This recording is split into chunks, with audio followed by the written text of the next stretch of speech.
gusto ko magpunta ng Denmark, ano yung mga qualification at ano yung way na kailangan kong gawin para Marami akong pinasukang manufacturing before. Operator. Ayan, malimit akong operator before. Number one attitude dapat ng safety na gusto mag-abroad. So, sa mga hindi nakakilala sa akin, parang ano eh, parang awkward eh. No? So, ako si Dodi Gonzales. Saan mo pa edad? Bawal malaman. Pwede naman. Pwede. 44 years old. So, sa safety career ko, ilang taon na ba? So, yung 2000, magto 20 years na this coming next year. So, 19 years ako nung 10. April 10 ako nag-start sa safety. So, it's almost approaching 20 years na sa career ng safety. So, yun. Ano yun, And current nag-start ka ng safety agad? 2007. Safety ka na agad nung Hindi naman, una? it's an accident, aksidente yung pagkaka-hire sa akin. So, Anong trabaho mo nung bago ka naging safety? puro ano ko nun eh, puro production ako that time. Hindi akong pinasukang manufacturing before, operator. Ayan, malimit akong operator before. Kaya ng mga electronics, kaya mga food industry, beverages, yan. Doon umiikot yung ano ko, yung buhay ko before, bago ako naging safety. Paano yung journey mo nung nagpunta ka ng Saudi muna? Unahin natin papunta ka ng Middle East pala. From Pinas to Middle East. That time kasi siyempre alam mo naman medyo hindi naman sa mahirap buhay sa Pilipinas. Siguro hindi lang sapat yung kinikita ko that time. So, and gusto kong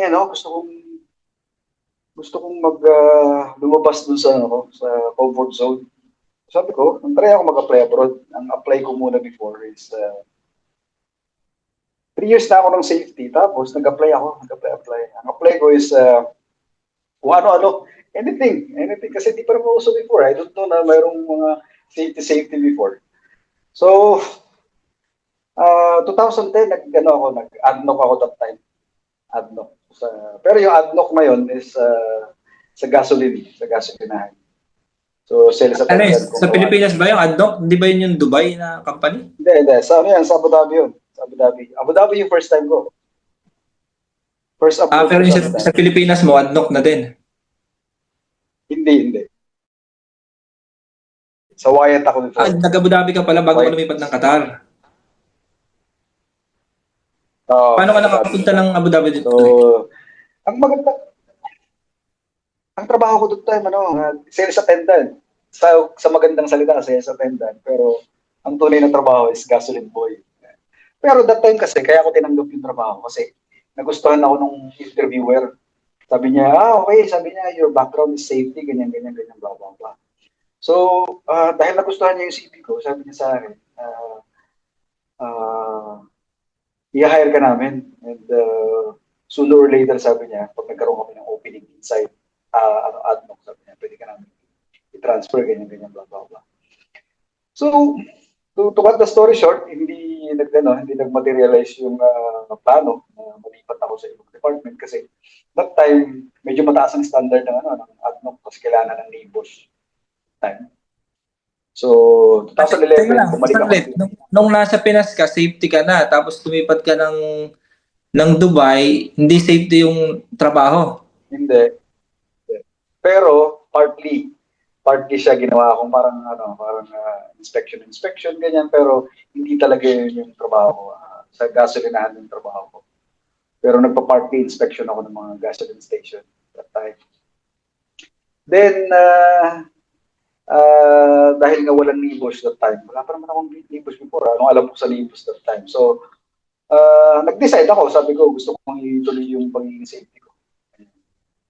And na-hire ako that time sa Abu Dhabi. Pero shaky pa yung decision before.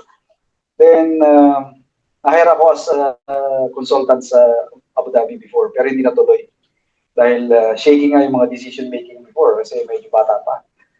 So, ang nangyari, umuwi ako ng Pilipinas. Sabi ko, uwi ako ng Pilipinas, pupurso ko pa rin yung pag-safety ko, ganyan. So, luckily, pag uwi ko ng Pilipinas, na-join ako sa isang subcontractor sa Nestle Philippines.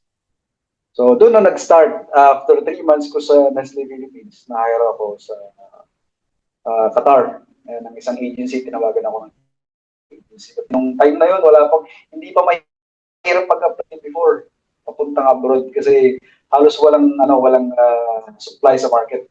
Halos walang safety sa market before. So kung ikukumpara mo ngayon, mas mahirap mag-abroad ang safety kaysa dati. Oo, sa ngayon Sa ngayon, siguro ang masasabi ko sa mga ngayon is connections ang pinaka-importante. Connections versus qualification. Kahit saan naman siguro or even now, siguro yun. So doon nag-start naman ako sa yung career ko na mas nagtuloy-tuloy yung pagiging safety ko 2012. Na-hire ako sa isang electric company dyan sa Qatar. Ano kami? Ilang taon ka dito sa Qatar? Bago ka lumipat dyan sa... 2012. 2012 nag-start ako, tapos umuwi ulit ako ng 2013. Safety pa rin ako sa Pilipinas after that. 2014, bumalik ulit ako. So, na-hire naman ako ng Aljaber before. Aljaber contracting. So, 2014. So, doon na nagtuloy-tuloy. Mas nagtuloy-tuloy yung career ko po talaga. Pa-packet na siya. So, nung na-hire ako ng Aljaber training, which is, ayaw ko na mag-abroad before. Ayaw ko na mag-abroad kasi maganda yung trabaho ko sa Pilipinas. Nasa consultancy all the time. Pero sabi ko, hindi pa rin sapat yung So, kailangan pa rin i-post. So, yun. 2014, nagtuloy-tuloy na hanggang sa gumanda yung career. Pero syempre, maraming challenging that time. Hindi na ang construction mo pagkatapos yan. Sa matatapos eh. So, doon na tayo nag-meet. Doon na tayo nag-meet sa Qatar 2016. 17.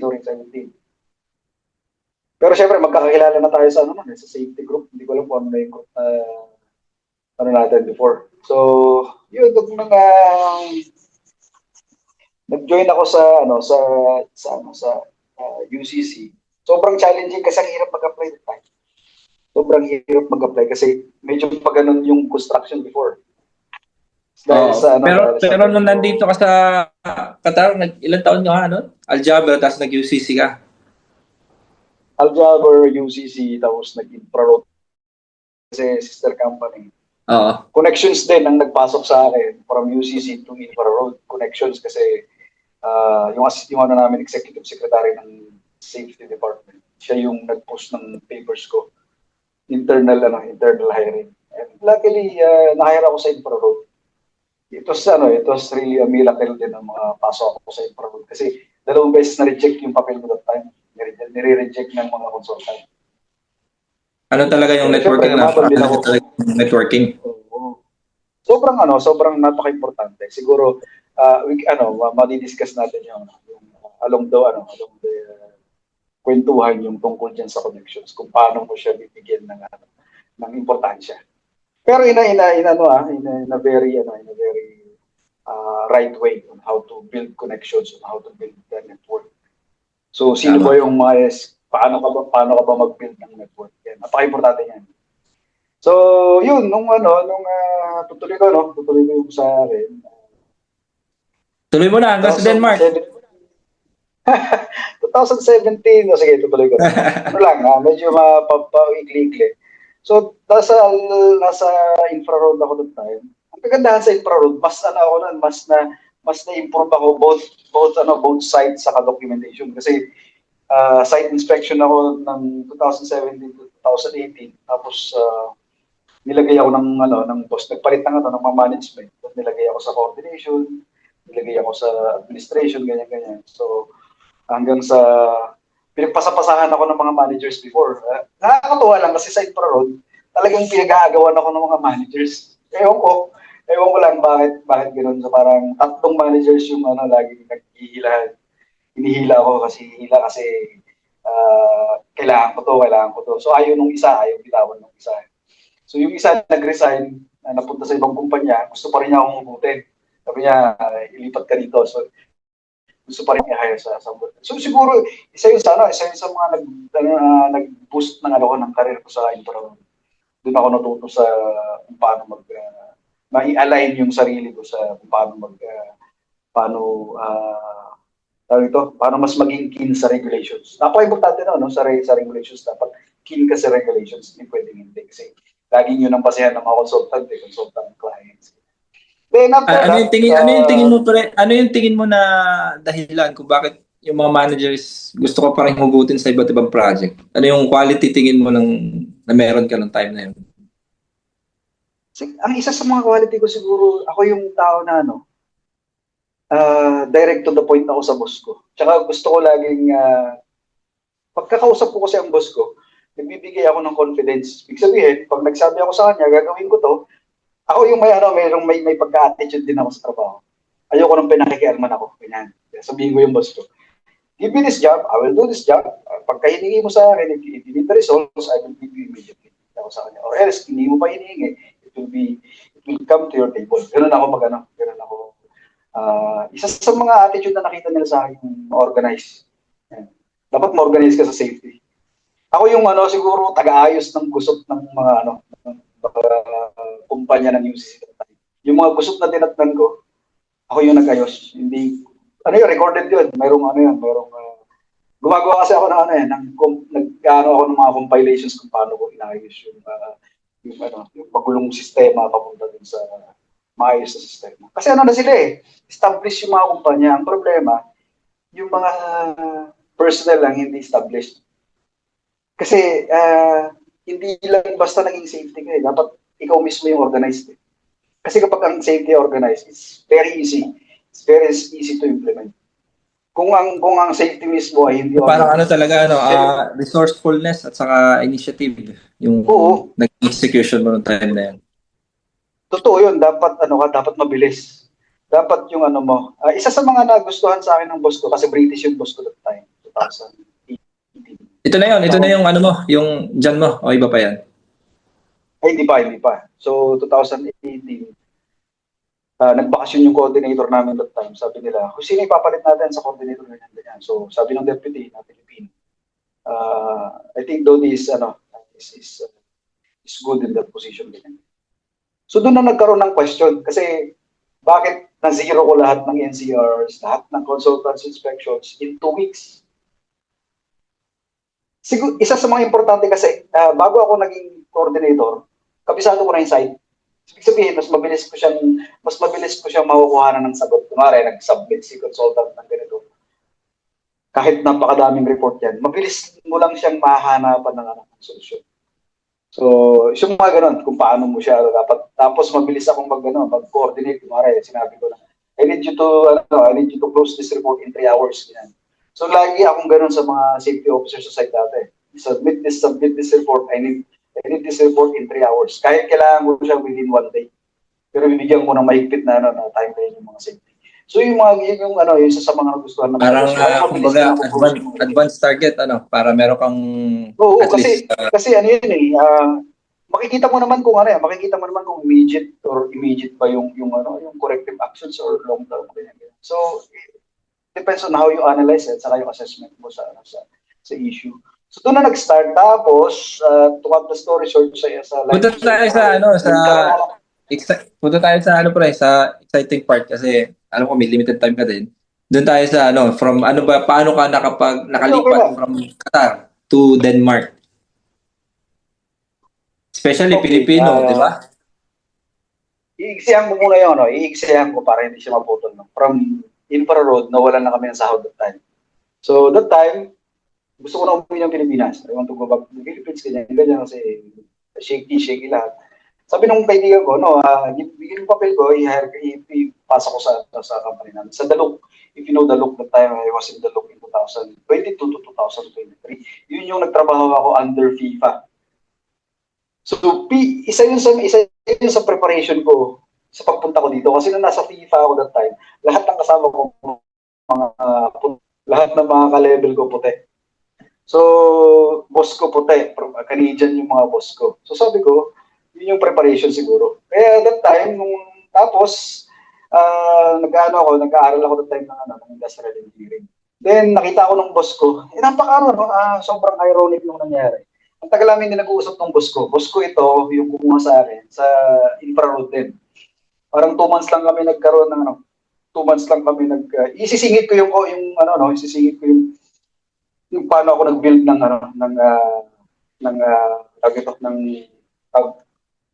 tawag ito, connections. So, ang nagustuhan sa akin ng boss ko that time, kaya akong makipag-usap kahit sa matataas. Project manager, papasukin ko talaga yan sa opisina pag talagang mayroon akong gustong may ayos. So, yun yung nakita niya sa akin. Yun yung nagmarka sa kanya noong 2018, kaya hindi niya ako makakalimutan. So, ngayon, nung nagkaroon ng after how many years na hindi kami nag-uusap, nag-message siya sa akin. Hindi ko recorded yan. Meron akong message na record yan. February 2023. Nag-message siya, hi Dodi, ganyan. Currently, I'm here in Netherlands. Send mo sa akin yung CV mo, baka sakaling hanapan kita ng trabaho, ganyan. So ako naman, send ako. So, hindi ko binibigyan ng importansya kasi sabi ko Europe yan. Hindi siya kasama sa plano ko, hindi siya kasama sa mga dream ko ba. Then, nangyari, sabi niya, Dodi, I'm moving to Denmark, sabi niya. So, give me 3 months, sabi niya. Pagka na-provy ako, patapos yung provisionary ko, I will immediately recommend your paper. Kasi kailangan ko nung talent mo. So, May 15, to cut the story short, May 15, third month, ika-third month niya, sinabit niya ang paper ko sa management. In that week, the next week, interview ko agad sa management. Informal na lang yung interview. Wala yung katanungin ka sa ganito, wala. Ako lang yung nagsasalita that time during the interview. So, ang panel interview that time, HR, client, tapos siya. So, ito, informal na lang. Para lang. So, I already give you paper and 90% gabi sa akin. So, okay ka na. So, syempre, binigay ko pa rin naman yung best ko. Naalala ko nung umatid tayo ng training sa PSSP, sa road safety. Noong time na yun, si Ma'am Julia Naalala mo yun? Sa Montaza. Yung time na yun, interview ko pala dapat. Ang oras na yun, tinawagan ako ng boss ko. Isa sa follow-up interview, hindi ko na-attendan kasi nakalimutan ko. Nandun ako sa training. In-adjust nila yung So, sobrang challenging pa rin. Kwentuhan ko lang ng konting maiksi yung sobrang challenging mag-ayos ng papel. Kasi syempre, mag-ayos ng papel sobrang to Denmark. Oo, mag-ayos to Denmark. Kasi hindi ko alam kung saan ako mag-ayos ng papel. Sa Dubai ba? Sa Pilipinas ba? Ganyan. So, siguro, blessing in disguise, yung tatay ko na maalam that time, napilitan ako umuwi ng Pilipinas. So, in connection, doon ako nag-ayos ng visa. At mabilis naman siya naayos in 14 days kasi hinire nila kami in fast track scheme. Hindi naman tayo lahat nagkakameron ng opportunity na ganyan. So, halimbawa, normal na safety, nandito ako sa Qatar. Gusto ko magpunta ng Denmark. Ano yung mga qualification at ano yung way na kailangan kong gawin para makapag-apply sa Denmark? Siguro kung gaya niyan, connections, napaka-importante. Dapat may connections ka. Nung napunta ako dito, kagaya niyan, connections nga. So, nakakuha ako ng dalawa. Isang katrabaho ko na matagal ko nang kakilala. So, 3 beses kami naging magkatrabaho sa tatlong kumpanya din. Yan. At saka isang nakilala din sa connections din sa through social media. So, dalawa yung nakuha ko papunta dito. So, connections napaka-importante. No? So, isa ka sa list. Hindi ako kasama doon Big time ba kasi yun eh.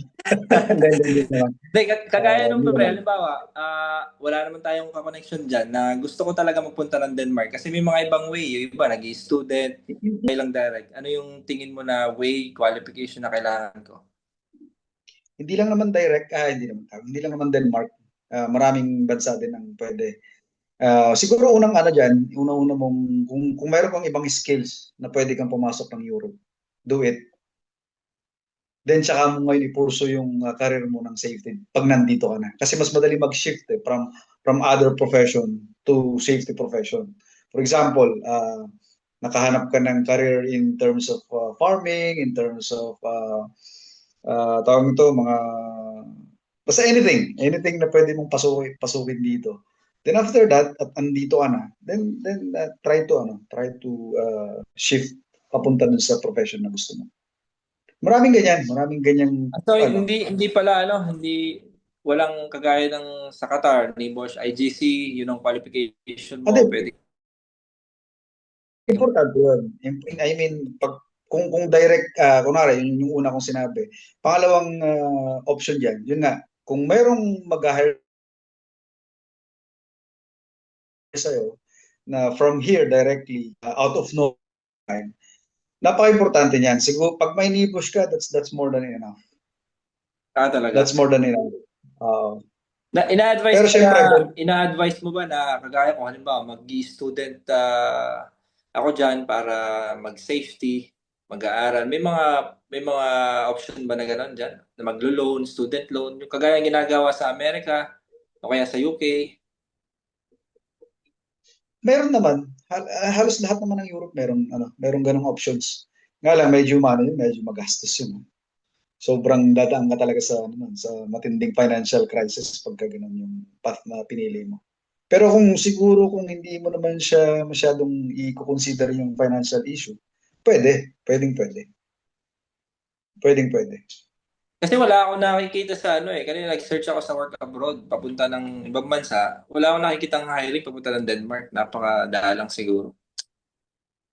Unang-una ang Denmark kasi siguro ang Denmark is mataas yung standard nila in terms of safety. Bakit kamo? Hindi pa rin kasi nila inililipat sa isang profesyon yung safety. They incorporate the safety sa isa profession ng engineer, sa profession ng supervisor, sa profession mismo ng skilled worker. So pagka dito mga tao dito, they are very keen in terms of the rights, in terms of safety. They know about safety. Sila mismo ang nakakaalam ng safety. Kaya mas madaling makatrabaho ang mga Danish people pagdating sa safety kasi alam nila yung safety. Alam nila yung rules. So unlike other nationalities, yan. So siguro Alin yan lang yung kung tatanungin ka, alin lang mas challenging sa pagdating sa application ng safety sa Pilipinas, Middle East or diyan sa Denmark? siguro Europe pa rin pre. Europe pa rin mas mahirap pa rin to. Siguro unang-una malaking bentahan kasi yung natin yung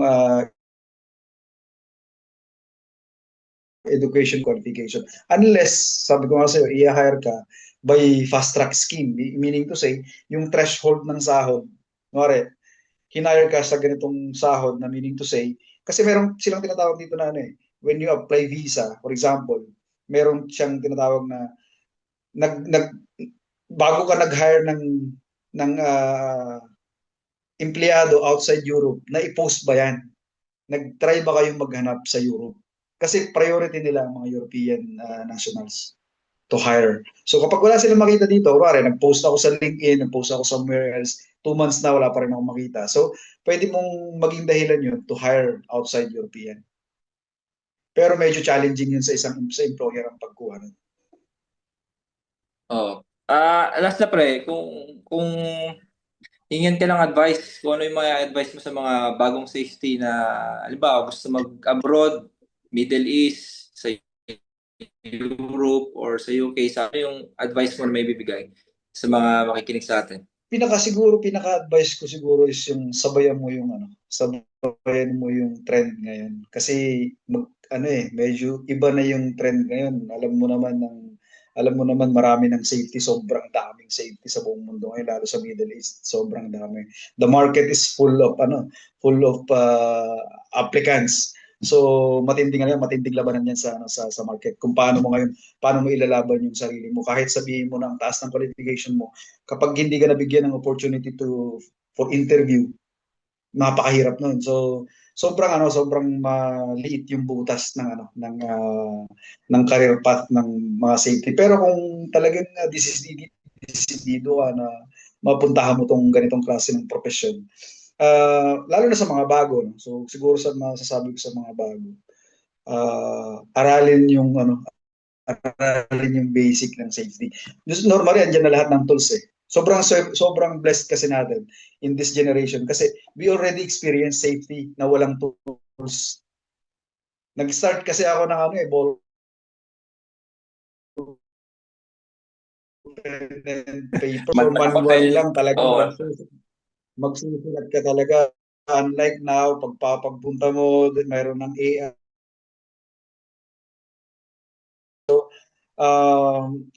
Para sa akin pa rin is that kailangan alam mo yung basic ng safety. Isa din yun sa ano ko, no? Isa din yun pag nag-hire kami ng safety. Sa experience ko pag nag-hire ako ng safety, nung nandyan ako sa Qatar. Doon ako sa basic nagtatanong at maraming nag-fail doon sa basic. Ini-expect nila na magtatanong ako doon sa Pag regulations. nag-interview ka, more on technical or more on More attitude on at personal. strategy sa side? More on personal pre. Kasi tinitingnan ko kasi on how you deal your personal level. Kapag ka ikaw mismo, you know how to handle yourself. You know how to handle it in personal level. It's easy. Kapag ka ikaw mismo, pag nakita ko yung isang aplikante na he knows how to organize, for example, makikita mo yan physically, mentally, on how he handles his emotion, yung movement ng isang tao, alam mo na kagad yun. So pagka nakita mo siya, okay, may plus points to. Kasi alam mo na siya sabi ko sa kanila, nakita ko yung CV nyo, you have 10 years experience, so I will not ask you based on your experience. I will ask you on how you deal in the personal level. Lagi ako nagtatanong dun sa personal level, yung mga basic. Doon marami nag-fail nung nag-interview ako nung yung kapalit ko sa Dalok. Ang dami nag-fail Oo. dun sa basic. Connections. Sobrang napaka-importante ng connection.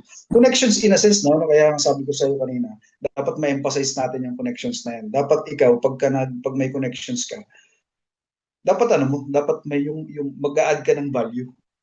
Hindi pwedeng siya yung nagpasok sa akin. Marami kasing ganyan no? But I don't want to go there. So I will emphasize kung paano ko binalue, paano ko binalik yung tiwala sa akin ng mga boss ko. Talagang sa kanila lagi. You can count on me every time. Every day you can count on me. Kahit wala kayo sa site, kahit walang manager sa site, you can go outside the site and I can handle the site. Napakalaki ng project namin, sobrang laki ng project namin. Baka kailangan And nyo to think, ng additional safety na apat, Pilipino. apat lang kaming safety. Baka kailangan nyo ng Talagang, Pilipino na safety additional. yun nga gusto namin yung laban, ayaw nilang magdagdag kasi nasa end na kami ng project. So, sobrang Meron pa challenging. akong tanong pre. Last na tanong na. Kasi nagko-consume na tayo. Ayoko naman kuhanin yung oras mo lahat eh. Hindi, ako lang. Walang trabaho. Last na tanong. Number one attitude dapat ng safety na gusto mag-abroad? Professionalism pa.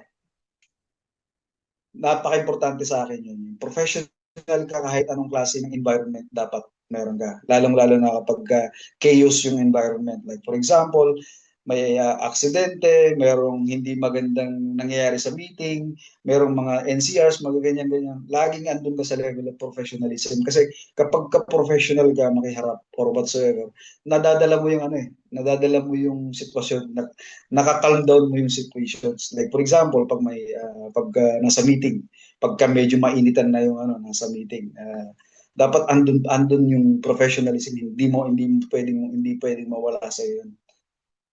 May time na dapat kang magsalita, may time na kailangan manahimik, ganyan. So yun, dapat dapat malawak yung kaalaman mo. I think yung knowledge na yun, nag-gain ko yun through experience no? Through sa dami kong dinahan ng mga experiences. Yun yung isa sa mga na-gain ko until now. At yun pa rin yung pinapractice ko hanggang ngayon. Na dapat makita nila sa iyo yung professionalism. Last na na lang pre. Last na tanong na lang. Sige. Hearing mo ba ako? Ano, Oh, meron na nagme-message sa mga sa Facebook natin na nahingi ng advice kasi yung iba sinasabi nila na high school graduate, may chance ba na makapag-abroad? So, kung halimbawa ikaw high school graduate ka, anong gagawin mong diskarte para makapag-abroad? Middle East man,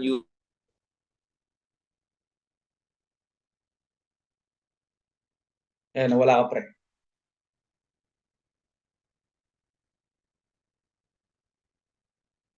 Nawala ka. narinig mo ba ako? Nawala ba? Yan. Ulit, ulit. Last na tanong na lang. Meron mga Hmm. nagme-message sa Facebook na sabi nila high school graduate lang daw sila, which sinasabi ko nga na wag nilang ibaba yung sarili nila kasi pag safety naman, meron talaga nag-start ng mababa kahit high school graduate, nakakarating ng posisyon na yun. Ano yung magiging advice mo sa mga gusto mag-abroad na high school graduate? Sobrang sobrang timing ng question mo. No? Pwede bang mahabaan natin ng konti yung explanation na to? Pwede, pwede. Kasi tawag ito, pre-high school graduate ako when I entered safety. Ah? Di ba sabi mo ikaw ay Yes. education ka, di ba? Education ba? Tama ba? Hindi, PE hindi ako, teacher? Hindi hindi ba? ako, hindi ako graduate, no? Pero Hindi ako kumuha ka ng graduate. engineering, oh. Ma-share mo lang sa atin sa mga ano, ba ma-inspire yung mga kasamahan natin. Tawag ito, high school ako, pero hindi ako nag-stay dun sa pagiging high school. Nangangarap pa rin ako, sobrang nangangarap ako that time. Pero, iba kasi yung situation before eh. 20 years ago, if that's the different situation. Before, there's no market. There's no supply in the market. So, unlike now, yung nga sinasabi ko kanina, medyo challenging tong generation na to kasi maraming pumasok sa safety, ang daming nurses, ang daming engineers, ang daming kung sino-sino mga naglipatan sa safety kasi nakita talaga nila that uh, mayroon talagang opportunity sa safety. So malaking challenging no sa lalo na sa mga high school graduate. Pero syempre, wag silang mawalan ng pag-asa na wag nilang nilalang yung wag nilang nilalang. So, kung high school graduate sila, mag-start sila sa mga basic training. Kung sa Pilipinas, dapat meron kang mga bosch, coach, ng mga training na gano'n, ganyan. And kapag ka nagtatrabaho na sila, they can apply for ETAP, no? Pwede sila mag-apply ng mga expanded tertiary courses which is doon ako nag-graduate, 'di ba? Online diyan ako gumraduate ng engineering. So, I think wag silang mawalan ng pag-asa if they really want to pursue their career. Kasi maraming maraming naging successful na high school graduate tapos gumanda yung mga career nila nakatapos din sila ng college. And kung ako ang tatanungin mo kung mag-hire ako, baka sila yung i-hire ko. Kasi mas gusto kong i-hire yung mga gustong matuto kaysa dun sa mga marami nang nalalaman pero taliwas dun sa tamang way of life ng pagiging safety. So, Kasi more na empty vessel pa sila, no? Di pa sila full. mas maganda kasing turuan yung yung empty Oo. pa. So, kumpara dun sa mga marami ng experiences pagdating sa safety. Pero syempre, the market, hindi man ikaw mamimili nun, kundi ang HR. HR, trabaho kasi ng HR yan eh. So, ang HR ang mag-filter sa documentations. And to give you the story back in 2013, nung hinire ako ng Mega Wide, kung alam mo Mega Wide Corporation sa Pilipinas. So, pinangalanan ko, no? So, isa kasi sila sa naging inspirasyon ko. Kasi nung na-hire ako that time, na-hire ako kasi high school graduate ako, mga kasabayan ko, mga college graduate. Pero Hmm. dahil, sabi ng HR, after ng HR, sabi ko sa kanila, although tinawagan niyo ako kasi high school, you know it already, ako sa kanila na ito yung pinag-aralan ko. The, hindi naman kailangan sa inyo. Narinig mo ako, pre? Naglalaro ko tayo. Ayun, so sabi nila, pasensya na kasi kailangan namin ng engineering dapat yung pang-engineer talaga yung. Pero siyempre, binalikan ko sila. Sabi ko sa kanila, Oo. you know already, na nakita niyo yung CV ko, ganyan. Pero nakapasa ako, as in nakapasa hanggang sa project manager. Hinarang lang ako kasi standard kasi SOP ng HR na dapat yung position na yun. Ma-fill siya by bachelor's degree. So, doon ako Ano nag-start, time sabi ngayon ko, one of requirement? this day, I will become an engineer. So, yun yung nagpurso sa akin. And, awa naman ng Diyos, hindi naman ako bigo, no? Huwag kayong yung siguro yung personal advice is uh, mag-gain ka ng maraming knowledge. Hindi ibig sabihin na high school ka, blah, blah, blah, whatsoever. And, isa sa mga importante para mag-grow ka, dapat yung mentor mo ay alam kang paano ka i-guide. I-guide ka nila through strands of success. Kasi minsan parang ano lang yan parang pag nag-gym lang yan minsan, ganyan, gusto ko na to, ganyan. But the process is different. Alam mo yan, pre. The process of gym life is different. Sa mga baguhan na safety, dapat maghanap din sila ng mentor. Yes, napaka-importante no? Mentor, napaka-importante. Kasi baka mamaya magkamali ka ng mentor mo, yung tinuturo sa'yo, shortcut Baka method yung puro tinuturo mga sa'yo. kalokohan lang. Oo. Saka shortcut, no? Shortcut Oo, yung method tama. yung papasukin. Pwede naman may shortcut, pero hanggat maaari, balik ka dun sa tamang landas. Pwede ka naman maging successful in that way. At maraming naging successful about dyan sa pagiging safety. When they go to the right track. Oo, So, tama. yun. Maganda yan. Iiyak ko yan sa ano natin, panood ng mga kasamahan natin ng mga nagtatanong nga. Mga high school graduates, sinasabi nila na hindi daw sila makakapag-abroad, wala daw silang chance kasi high school graduate. But So, natin ito. that's normal kasi kapag the more na na-challenge ka, kailangan magpursige ka eh. Kasi hindi pwedeng hindi kasi yan yung nature natin eh. Kailangan mo makipagsabayan, alam mo yun. So that's life. Mhm. So Tama. piliin mo ulitin ko kanina, piliin mo yung surrounding mo na magki-create ka ng empire of connections. So yun. So yung connection mo syempre dapat hindi lang within safety. Dapat ang connections mo wide siya. Mm. Wide yung connections mo para malay mo, 'di ba, kahit high school graduate ka, biglang may mag-hire sa iyo and so bigyan ka Tama, ng oh. magandang Mahalaga ng connection.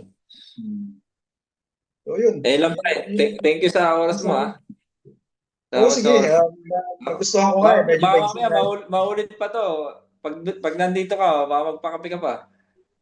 Oh, mali mo, magkaroon ka na ng podcast mo, pwede yan, pre. Mas maganda yun. Pag may Hindi, podcast ka, ito nga pwedeng. yung una natin eh. Kaya sabi ko, naisip ko si Dodi na maganda yung naging road mo papunta dyan sa Denmark.